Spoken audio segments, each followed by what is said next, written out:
My mother was my world. I remember reading books, watching documentaries, and going on road trips with her. She baked my sister and me cookies whenever we were sick. She and Dad would take us hiking every other week. I still miss her even now.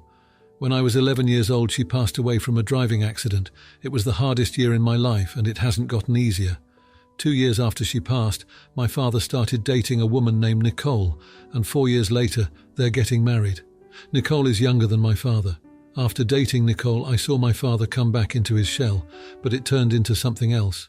Nicole brought adventure back into his life, but they often went on elaborate trips and frequent night outs. During all of this, I felt neglected. My father slowly stopped taking my sister and me on our weekly hikes. He started speaking less and less over calls, and he even once forgot my mother's birthday. After she came into our lives, I started losing my father. He just wasn't there anymore. One time, when my sister and I were home alone, she fell down the stairs and got a huge cut on her forehead. It was clear she needed stitches, so I called my father immediately. Nicole answered the phone, and I told her to give the phone to my father. She refused, saying he was busy, and before I could get another word in, she disconnected the call. I embarrassingly had to ask the neighbour to bring us to urgent care, where my dad later met us. This woman at one point removed my mother's picture from the fire mantle to put up a picture of her and my dad from their trip to Washington. The thing that tipped me over was when she made my father forget about my mother's birthday. Every year, my sister and I go with our father to visit my mother on her birthday. It was an annual tradition even before Nicole entered our lives. Nicole and my father went on a trip to Florida and were supposed to be back 3 days before my mother's birthday. But because this woman is motion sick, my father decided to break the drive back into small intervals to make it easier on her. Because of this, he ended up missing our annual trip. He didn't even call us. Not even a week later, my father has the nerve to tell us about an exciting surprise. Nicole is pregnant. I get angry and tell my father, "You need to knock her butt up when you can't even be here for us." I then look at Nicole and tell her she is a disgusting piece of trash and to get out of our lives. My father gets angry and yells at me to go up to my room. Later, my grandpa unexpectedly came over to pick me up. My father didn't text me anything. Even as I left, he wouldn't even look at me. It's been 2 days, and I'm still at my grandparents' home. I feel ashamed for saying what I said, yet I don't feel overwhelming regret. Am I the idiot? Edit. When I saw how deep the cut was, I immediately called my dad. He was staying over at Nicole's place at the time. When I called, Nicole picked up. She said, "Hello." I said, "Sister's name is bleeding." "Can you pass the phone to Dad?" She said, "Dad's name is busy, I can't." And immediately afterwards, she disconnected the phone. I then left to go get my neighbour. Update. I've decided to contact my maternal grandfather tomorrow. I'll let you know how it goes. Update 2. I've called my maternal grandfather when everyone was still sleeping. It ended up being a 2-hour call. I basically mentioned to him everything I've said here and how I want to live with him if possible. He said that as much as he wants me to go get out from there, that he can't do much without my father's approval. I hinted at a legal approach, but he said he wouldn't be able to see us if it got that far. My grandfather also shared some new information regarding my dad. According to him, when I was 14 and my sister was 10, my dad dropped us off at my grandfather's farm since he and Nicole were flying out. A day after they returned, my grandfather dropped us back home. We were still sleeping in my grandfather's car when this ordeal happened. But when my grandfather knocked on the door, my dad answered the door drunk out of his mind. From what little he could see, my grandfather saw that the house was a mess. He told my dad that he would bring us back the following day once my dad was in his right mind. We left back to my grandfather's place. Then, my grandfather got a call from my dad the next morning, threatening him with the police if he didn't bring us back immediately. My grandfather mentioned that he would speak with my paternal grandparents to see if something can be done about our situation. Now, for a few comments before the update. Comment 1. Not the idiot. Nicole showed her colours when your sister was injured, and she wouldn't let you talk to your dad. And he has shown his colours too in many different ways. I hope your grandparents can continue to be there for you. You didn't say your age, but I hope you can be free of all this soon, i.e. be 18. You were harsh and rude, but I can't fault you given what you've shared. Comment 2. Not the idiot. Your father is human trash for basically abandoning you and your sibling when you needed a parent the most. And it's beyond vile that he thinks bringing another kid into the world with a shoot-stain woman is an exciting surprise. Absolutely awesome answer you gave those clowns. Now, for the update, Things are finally starting to settle down. After the call with my grandfather, I was feeling pretty hopeless. But then something unexpected happened. My paternal grandparents came over to talk to me. They had a long conversation with my grandfather, and they decided to intervene. They sat down with my dad and Nicole and had a serious talk about everything that's been going on. My paternal grandparents told my dad that he's been neglecting his responsibilities as a parent. They reminded him of how much my mother meant to us and how her absence shouldn't mean we get less love from him. They also pointed out that Nicole's behavior was unacceptable, especially when it came to emergencies like my sister's accident.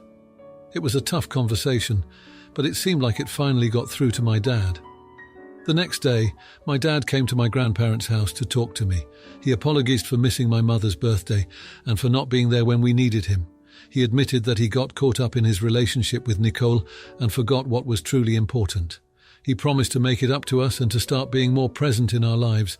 It was the first time in a long time that I felt like he was actually listening to me. Nicole also came to apologize. She admitted that she had been selfish and that she didn't consider our feelings. She promised to try and be more understanding and to respect our need to remember our mother. I could tell that she was trying to make an effort, and while I'm still wary, I appreciated her apology. My sister and I had a long talk with our dad about everything. We told him how much we missed our hikes and spending time with him. He agreed to start taking us on hikes again, and we planned our first trip for next weekend. It felt like a step in the right direction.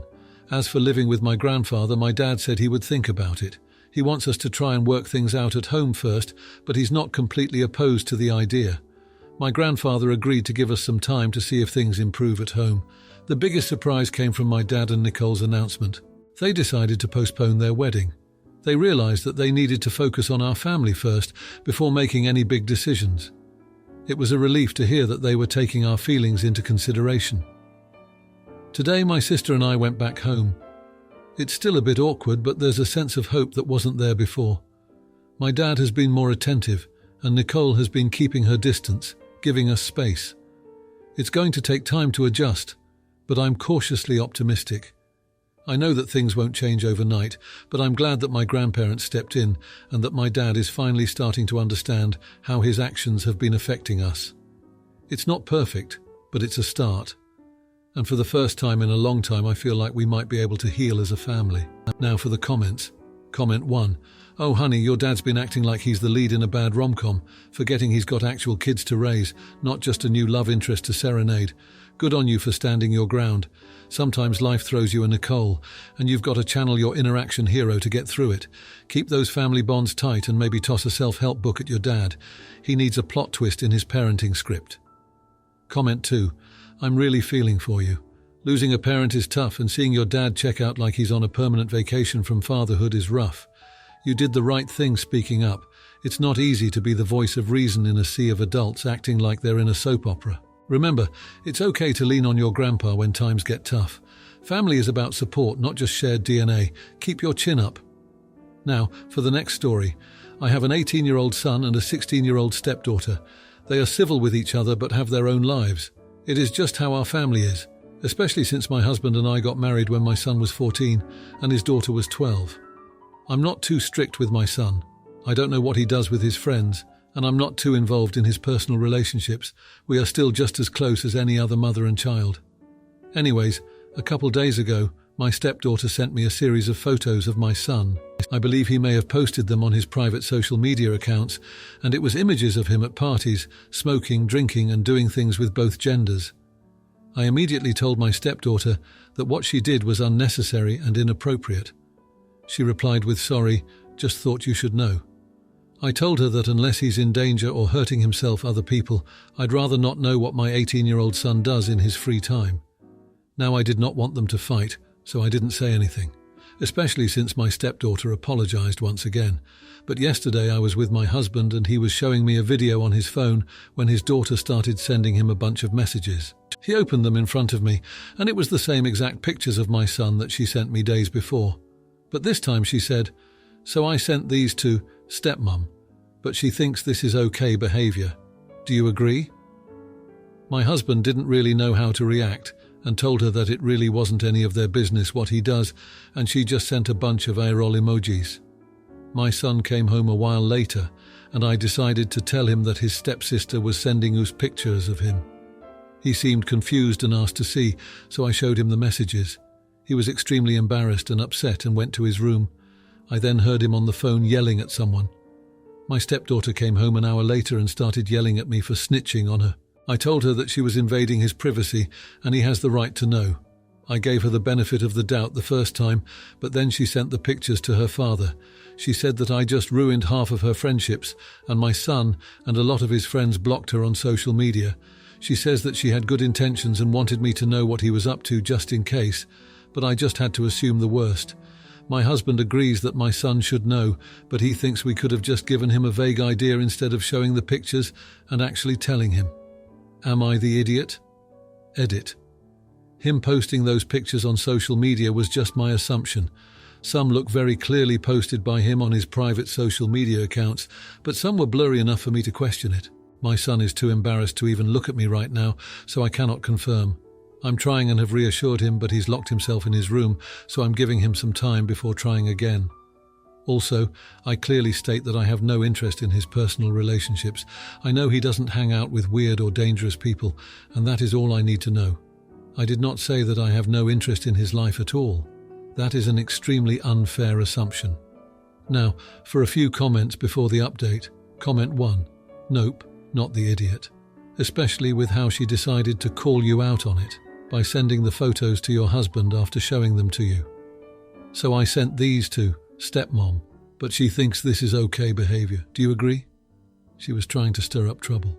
Tell her she ruined half of her friendships herself. Comment 2. Not the idiot at all, but I'm surprised you're not more invested in why she cares so much. Either she's judgmental about the behavior she saw, and it's a good opportunity to discuss why it made her uncomfortable, or she wanted him in trouble, which is also worth a family conversation. Now, for the update. Thanks for all the comments on my last post. It's been a week since the whole situation with my stepdaughter sending those pictures of my son blew up, and things have been tense to say the least. After the initial confrontation, my son stayed in his room for a couple of days. He wouldn't talk to anyone, not even me. I tried to give him space, but I also didn't want him to feel like he was alone in this. I left food outside his door and sent him texts, saying that I was here for him if he needed to talk. Eventually he came out, but things were still off. He's been quiet, and it's clear he's still embarrassed and angry about what happened. My stepdaughter, on the other hand, has been trying to act like nothing's wrong. She's been overly cheerful, and it's obvious she's overcompensating. I think she's feeling guilty but doesn't know how to fix things. My husband and I have tried to talk to her about privacy and boundaries, but she keeps insisting that she was just trying to look out for her stepbrother. The tension between my son and stepdaughter has only gotten worse. They avoid each other like the plague, and when they do have to interact, it's short and cold. I've tried to mediate a conversation between them, but neither of them is ready to talk it out. It's like they're both waiting for the other to make the first move, but I'm not sure that's going to happen anytime soon. My husband is stuck in the middle of all this. He's trying to support both his daughter and his stepson, but it's a tough balance. He's been talking to them separately, trying to help them understand each other's perspectives, but it's been a slow process.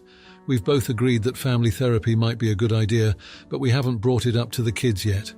In the midst of all this, my son's friends have been reaching out to me. They're concerned about him because he's been skipping out on plans and isn't responding to messages. I've assured them that he's just going through a tough time and needs some space, but I'm worried about him isolating himself like this. Just when I thought things couldn't get more complicated, my stepdaughter's mother got involved. She called me, furious, saying that her daughter is being ostracized by her friends because of what happened. She's blaming me for not keeping the situation private and thinks I should have handled it differently. I tried to explain that I was just trying to be honest with my son, but she's not having any of it. Now there's this added pressure to fix things not just within our household, but with extended family too. And as if that wasn't enough, my son finally came to me last night and admitted that some of the pictures weren't from his private accounts. He said that he's been trying to figure out who took them and how they got out. He's worried about his privacy being invaded and doesn't know who he can trust anymore. I reassured him that we'd get to the bottom of it, but inside, I'm freaking out. I have no idea how to help him with this or where to even start. So here we are a week later, with my son feeling betrayed and vulnerable, my stepdaughter feeling guilty and defensive, and my husband and I trying to keep our family from falling apart. I'm at a loss for what to do next. There's no clear path forward, and every move feels like it could either help mend things or make them worse.